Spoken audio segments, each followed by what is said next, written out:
Hold on to your butts.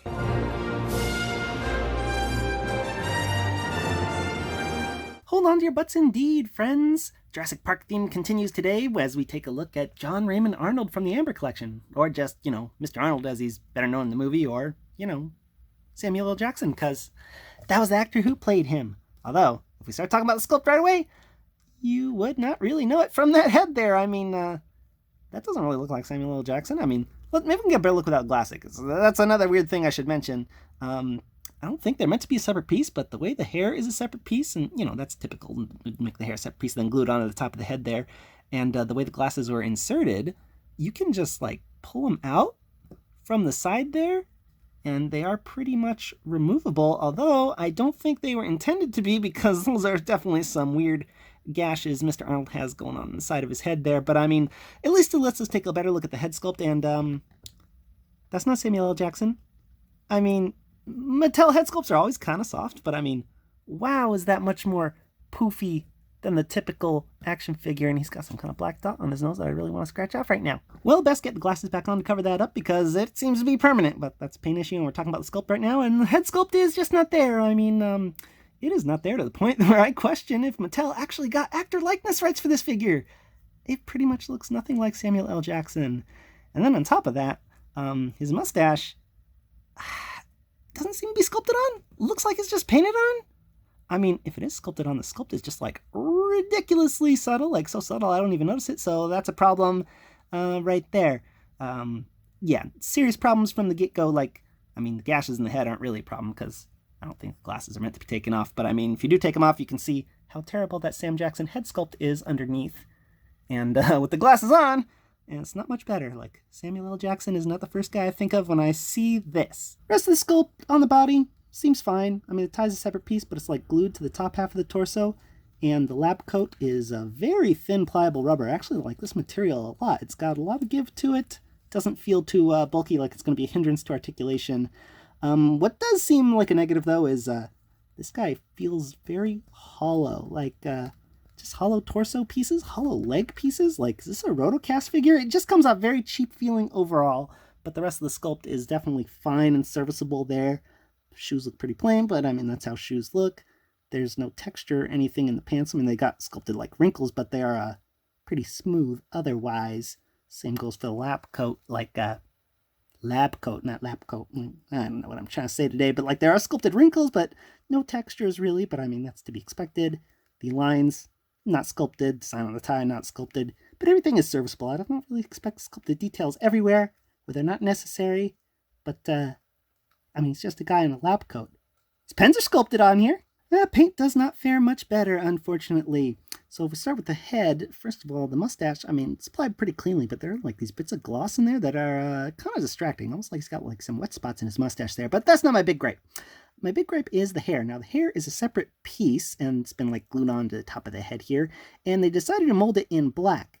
And not black like that, like the skin color, but black like the actual color of the hair, and, that would be fine usually, except Mr. Arnold had a big old bald spot, so they sculpted it in hair color black, and then they sprayed a bit of skin black, the, brownish color on there, and, it doesn't really look like it matches his skin. I mean, it's also just a weird effect in general. I guess you can tell it's supposed to be a bald spot, but it does not look like a natural bald spot. You know what I mean? It just comes off kind of odd, honestly. Still, it's a decent enough match for the skin. It's just a very odd effect overall. Kind of distracting, if you ask me, actually. Decals for the designs on the tie and the pinstripes on the shirt are clean. The shoes are also clean, but they're just molded in the color they're supposed to be. Pretty much all I can say is positive about the paint on this guy, because the lab coat, well, I mean, I guess I could say the Jurassic Park logo is there and clean, and it's just a clean decal, and it looks really cool, and it's cool that he has that there. But the negative stuff about the lab coat is it's got this pasty white stuff all over it. Looks like powder or something. Mr. Arnold just throw baby powder all over his coat before he went to work that fateful day when dinosaurs broke loose. I don't know what's going on.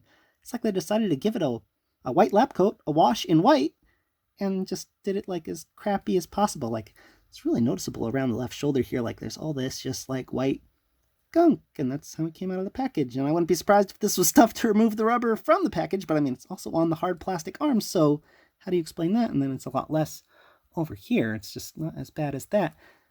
Same thing going on with the pants, kind of. I mean, not exact same thing, but like, they're not brown. They're like a dark brown with a dark brown or black or gray wash or dry brush or something that was done kind of crappily. Like, I mean, it's just, they look like the worst stained pants in the world. Or, you know what they look like? Maybe like tree bark? Like, that is just an ugly, ugly, ugly design for the paint. I mean, maybe it's not meshing well with the sculpted wrinkles, but I mean, something had to be done here, because this does not look great, frankly. Articulation's a little better, I guess. I mean, not in the head, where we always start, but I mean, it's a little better overall compared to most Mattel figures.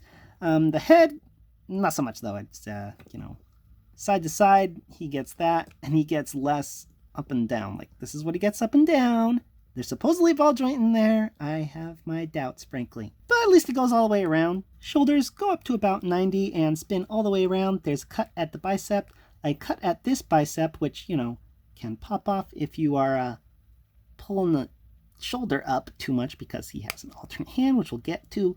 Well, not hand, but like arm. Well, it's actually not an alternate arm, but, well, you know, I'll just show you now. This arm pops off. And they painted blood red in there, which, you know, pretty nice. I don't understand why there's no red blood over there, but, you know, whatever. It's a cool little joke if you see the movie, because he gets his arm bitten off. Anywho, the biceps do swivel. He's got double elbows, so he can hold on to his own butt. And there are hinge and swivel wrists in there. They are kind of limited by the ice cream scoop shaped cuffs that come down over his hands a little too far. There's a diaphragm joint in the torso. He can, I'm trying to get it where it's like I'm not bending the legs, so you can actually see how much the joint does. He goes back a decent amount, but he doesn't hold it. And I don't think it's a lab coat getting in the way. I think it is just, you know, the way Mattel does these joints. And he goes so far forward, which, you know, it feels like he's got good range, but when you actually try to pose him, like, no. His actual range of posing in that joint is about that much. Same thing goes for side to side. I mean, maybe it is the lab coat, like sponging him back in this case. I'm not sure. But at least he can twist all the way around. That's thanks to the waist joint down there, and not the diaphragm joint, which, I mean, kind of twists, but not. Oh, there we go. I'm getting it. It does twist all the way around. Why put two joints in a figure when you could just do one and save us a buck and pass that savings on to the customers, Mattel? I don't know, because you're Mattel and you are kind of incompetent. Anyways, the hips go so far forward. He can do the splits ridiculously well. That is almost 180, not quite as good as Ian Malcolm's splits, but they're decent. And he's got cuts at the thighs, double knees, so he can kick his own butt. Although he'd rather hold on to his own butt. Yeah. Hold on to your butts. That's the joke. We all get it. And then he's got those hinge and swivel ankles, but the cufflink, unlike Dr. Ian Malcolm, the cufflink design on his pants is really a hindrance to them. Like, they go that far up and down, really? That's how we get Mattel? And then the swivel is severely hindered as well. So, take it back. I guess articulation doesn't fare a lot better. I mean, it does a little bit better than the paint, but it's still not good. Mr. Arnold's packaging is pretty standard Mattel Amber Collection packaging for collectors, which, you know, by Mattel standards is pretty crappy, but I mean, hey, at least it looks cool. At least it's got some embossed details there with the Jurassic Park logo and some raised fossils on the side here. Anyways, it's got a really weird angle cut out right there, and it makes it kind of silly to open. What they really need here is some character names or artwork on the side. Like, just tell me it's the Amber Collection. It's not very useful, Mattel, but whatever. Let's look at the back first before we open it up, actually, because it's got a little bio for this guy, who's John Raymond Arnold, who's full name I don't really remember from the movie. I just remember Ellie going, "Oh, Mr. Arnold." Oh, Mr. Arnold. The head computer technician at Jurassic Park, John Raymond Ray Arnold, reluctantly shuts down the park's power system in an effort to undo Dennis Nedry's destructive and dangerous programming. After initiating the reboot, Arnold's decision to check the circuit breakers gets wildly out of hand. Get it? Out of hand? They seriously don't even mention hold on to your butts when he does that reboot thing? He's the hold on to your butts guy. That's what he's famous for. Oh, whatever, let's open him up already on this side, because this side's actually flat and normal instead of the side with the weird angle cut out of it. Yep, just like Ian Malcolm, amber looking on the inside. I guess it's like the toys themselves were fossilized in amber. That was called Amber Collection? But anyways, Mr. Arnold, he just pops on out. At least there are no twist ties in the Amber Collection. So far, anyways. Now for accessories, Mr. Arnold comes with 2 extra alternate hands, an alternate hand that has some arm attached to it still, a little old headset, and a big honkin' 90s computer. Now the first one is of course the arm, but it's not really like an alternate arm or an alternate hand. And what Mattel's done here is they've made this arm detachable, and I guess you could find some kind of alternate arm to pop on there, but it doesn't come with one. I mean, because there's no joint in here, obviously, and so it's just supposed to be like the severed arm. In fact, it doesn't even really line up sculpt-wise, although length-wise it does. Like, it's the same length of arm, you know what I mean? But, yeah, I don't know what you do with this accessory unless they release, like, well, they did release a Velociraptor. I guess he put this in a Velociraptor's mouth. But yeah, I mean, it's just kind of a thing for him to hold his own hand, I guess. It's more of an accessory for this thing, and it's like, kind of like, why didn't you just put red on this end of the arm that pops off? I mean, I know he didn't have the lab coat on his arm when his arm was severed, but it seems like, I mean, just like they were so close. Like, maybe they could have just done him without the lab coat. Maybe, did he wear a lab coat the whole movie? Like, I don't know. It is a cool, fun accessory, though, and this is a cool, fun feature. It's just, you know, what are you going to do posing-wise with it? Like, he can't really hold it. You just really got to, like, cool for people who make a diorama and want to put this, you know, in those little bars like it was in the scene in the movie and have Ellie, like, you know, pull it out by accident. Although what you do with this, I don't know. Next, of course, he has some alternate hands. It's got the left one that we can pop out and pop a new one in here. And then the right one, okay, of course, got to pop the arm back in there. But yeah, the hands it comes packaged with are just sort of close gripping hands, almost like they're designed for like gripping a pair of glasses or probably a little headset, but we'll pop that one out right now to check out the alternate ones, which I guess are shaking hands poses. Like, it looks like I'm just ready to shake someone's hand, I guess. And so's that one, only like not as wide. This is, the right hand looks like how Sam Jackson shakes a friend's hand, like, come here, let me give you your whole hand. And the left one's like an enemy's hand, like, I'm gonna grip it tightly.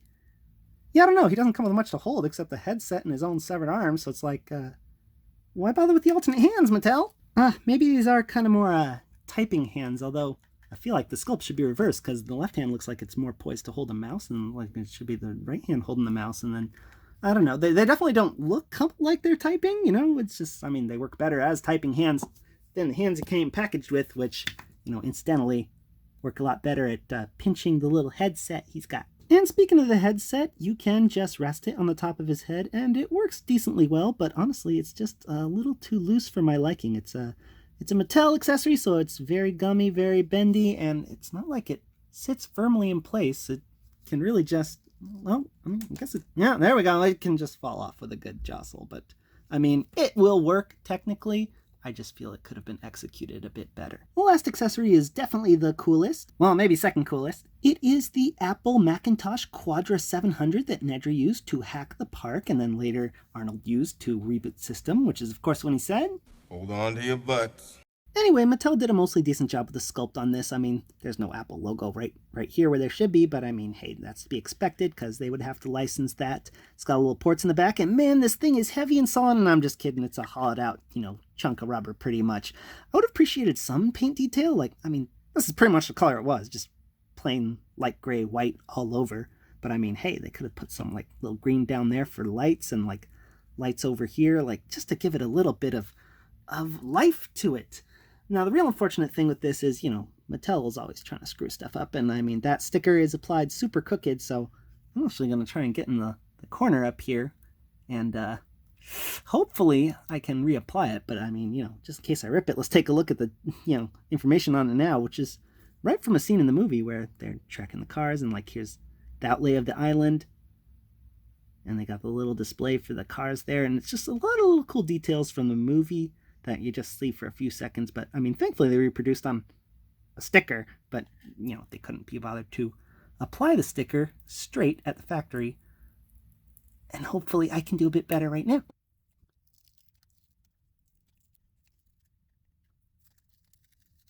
So that sticker ripped in the corner a little bit, but you know what, it doesn't make much difference because I'm just going to get some glue and get this thing on proper. Well, a bit straighter and a lot wrinklier.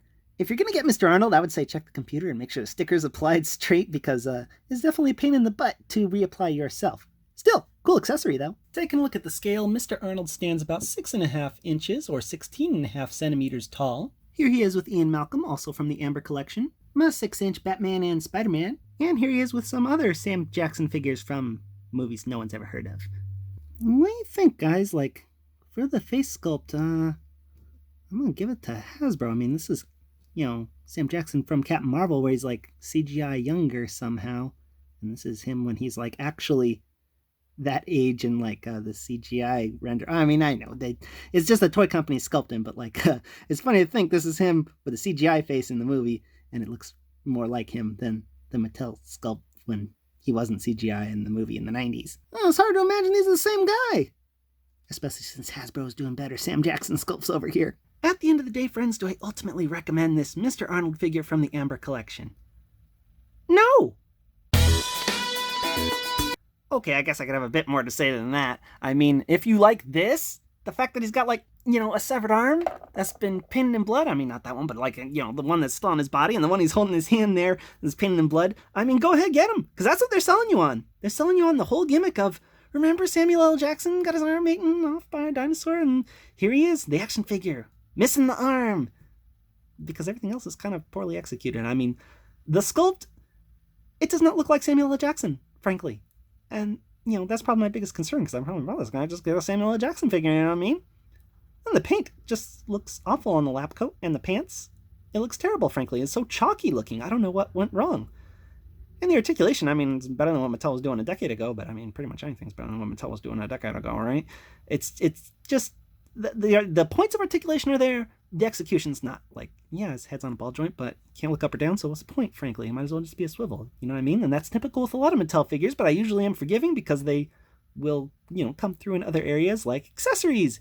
And, hey, they definitely came through in the accessories area this time, but they're doing so poorly in all the other areas that I can't recommend this guy. If you see him on the shelves, you want a Samuel L. Jackson figure, I mean, go look to Marvel Legends, because Marvel Legends has a lot better Samuel L. Jackson figures and greater quantity of them too, and I'm sure you can find a Bruce Banner in a lab coat to slap Samuel L. Jackson head on and do better than Mattel did here. Well, until next time, peace out, YouTube.